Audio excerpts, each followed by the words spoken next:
Good evening, my beautiful soul followers. Hope everyone is having an amazing, magical evening.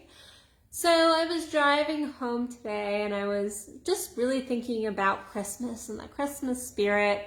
If you're watching this tomorrow, the next day, we are on Christmas Eve, the eve of Christmas Eve.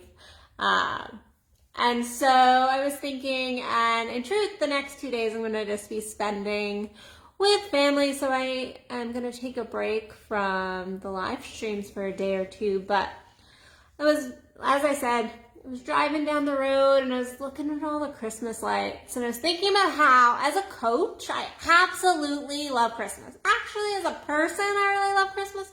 But particularly, as a coach, I love Christmas. And you might ask why that is.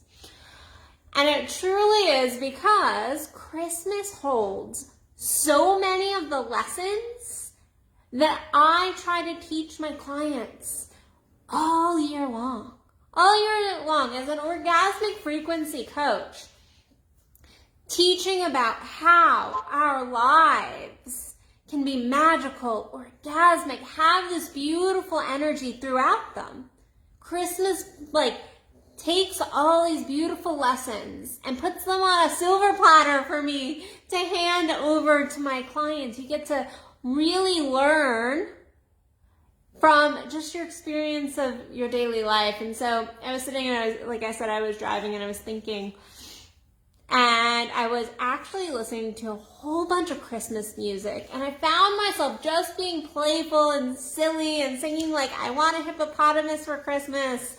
If I had a dash cam and posted it, everyone would laugh, because seriously, I get really playful and really silly. And playfulness is such an important part of our lives. When we lose this playfulness, this silliness, guess what? That is when our orgasm for life goes down. That is when the energy is depleted in our lives. That's why you watch kids and they're so energetic. They have all this beautiful energy radiating out of them. And it is because they still are in this playful, silly mode in their lives. And then we have the beauty of Santa Claus, which I know a lot of people struggle with the whole Santa Claus ideal with kids and all that. But the fact is, no matter whether you believe in it or not, the fact is there is a beauty in believing in magic. And you can't go around and look at beautiful Christmas lights and as a child, you're really thinking about these magical pieces. And I don't know, maybe, and I would love to see your comments on this, but even as a grown-ass woman on Christmas morning, and on actually Christmas Eve night too, there is a magical energy that just comes out. Whether I've had an amazing year, whether I've had a rough, rocky year, the fact is, Christmas Eve has a magic all its own. And when we teach our children this magic, guess what? They learn to manifest. Because guess what? We put out this desire. They put out this desire for, I want, whatever it is. I want a PlayStation. I want this. I want that. And yes, it's very materialistic. But it is I'm going to do this. And I have certainty that Santa's going to get it for me. I have certainty that I'm going to get it. And that certainty is a key component to manifestation, that I'm going to put this energy out into the world and I know it's going to come back to me. Sounds a lot like manifestation to me. And when we talk about Santa Claus and this putting out our desires and knowing that on Christmas we're going to receive something back, whether that is materialistic or just the love and connection of family and friends or just the energy. Because I know there's a lot of people that spend the holidays alone. But the fact is there's an energy that comes back to us on Christmas. And so when I think about Christmas, I think of how beautiful that gift right there of teaching us to manifest is. And we lose it as kids. We have it as kids. We're like, oh, I want this and I want this. We sit on Santa's lap and we have like a million things that we want. And we just kind of roll with our desires. Roll with the energy. So that is a beautiful, beautiful lesson we learn around Christmas time. That as a coach, I'm trying to teach all year long. All year long.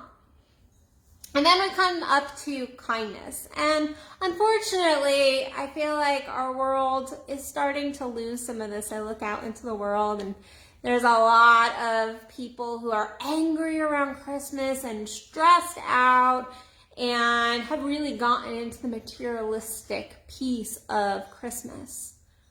But I also look around and I still have hope because we have this kindness, and it's more than just being kind, because kindness I struggle with, because when we're like, oh, just be kind, a lot of times that means don't have boundaries, don't stand up for yourself. That's not what I'm talking about. I'm talking about just general kindness to our fellow man.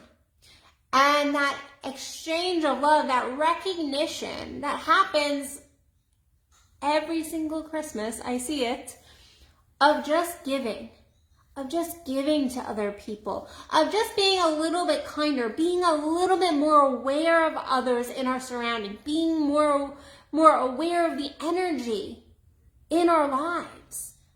So if somebody is on the road, I know around Christmas time, I'm more likely to, instead of getting frustrated, I'm like, no, you can get in front of me, or like wave that person in front of your car and be like, no, go for it.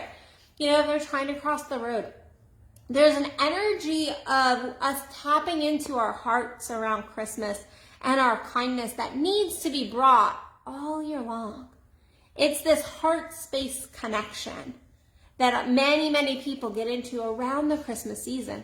And that is, again, a lesson, that's a life lesson that I don't think I don't go and preach a whole bunch of kindness, but I do preach connecting to our heart space, connecting to other people in our lives, paying attention to others' energy, and then, yes, giving. And so we come to another gift. And reason I absolutely love Christmas as a coach, and it is because the energy of giving and receiving.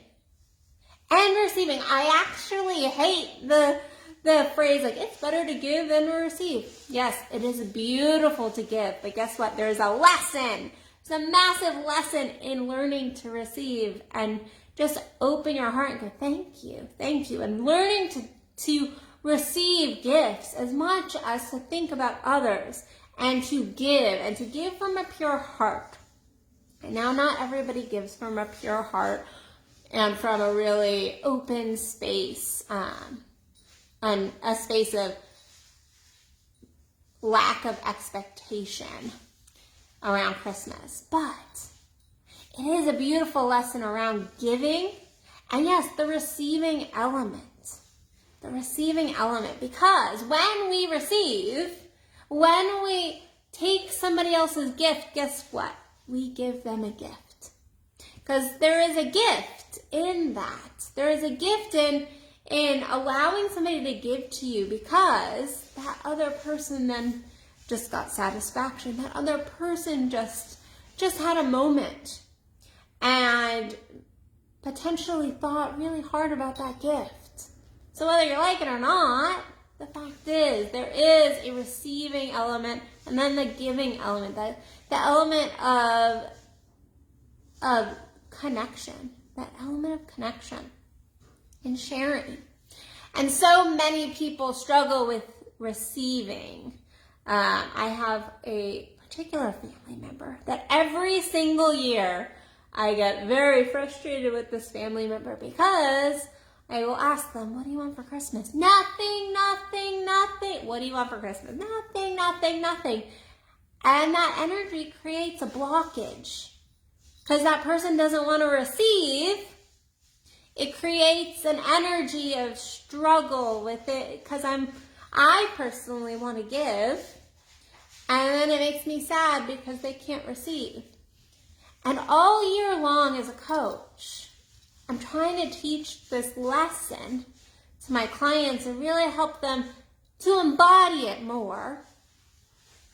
This energy of true giving, giving from a true space of wanting to share with somebody else, and not from an expectation of receiving something back. But then at the same time, opening up to receiving, because guess what? If we cannot open up to receiving a Christmas gift, a holiday gift, how are we going to accept the gifts from the universe, the gifts from God? How are we going to do that? There's a receiving element that comes into this.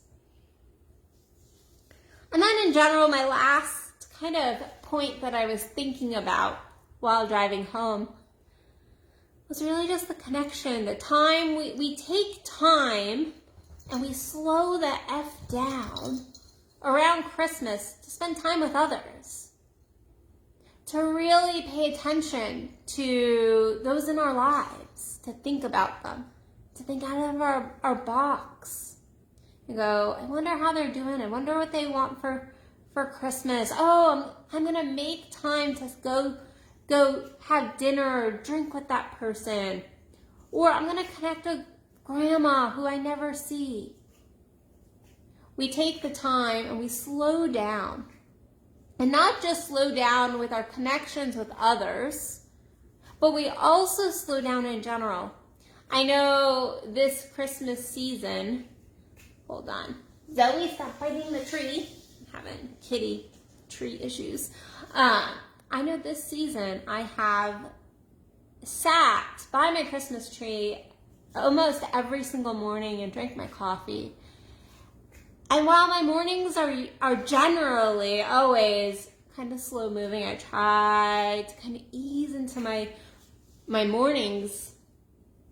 I think I've slowed down even more with just the lights and the tree, and to really just soak in the magic. So that is also something I teach all year long as a coach. And so it is amazing that Christmas brings us these beautiful gifts. And so if this season you haven't maybe embodied all those gifts, the gift of believing in magic and that manifestation, really just being kind and considerate of others and getting into this heart space, being playful and silly, giving and receiving, and then just slowing the F down, and maybe start right now, because we are about to head into a new year. And while Christmas can't be every day of the year, we can incorporate some of the beautiful blessings and lessons we learn around this time of year in our entire year. I know for one thing, I told you all at the very beginning of this live stream, I was listening to music. I was rocking out to some like Frosty the Snowman and I Want a Hippopotamus for Christmas and some more spiritual songs too, like Silent Night and things.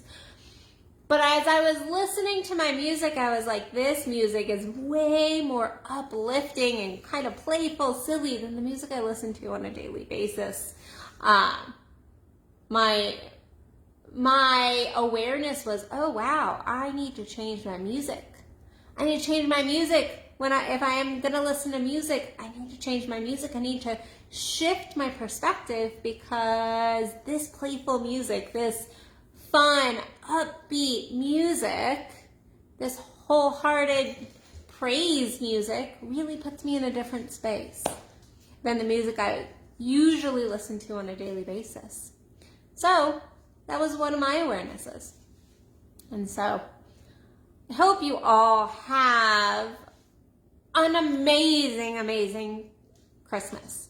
Whether you are surrounded by a million people, have kids, don't have kids, have Christmas all to yourself, no matter what it is, I hope you all have an amazing Christmas. And if you even don't celebrate Christmas, that's okay. I still hope you have an amazing day, and you can still use all these these things because many other religions and holidays hold some of these same pieces. So, hope you have an amazing Christmas to all my followers, and I will see you guys in a few days. And hopefully we will be ready for a new year by then. All right, guys. I love you, and have an amazing rest of your evening.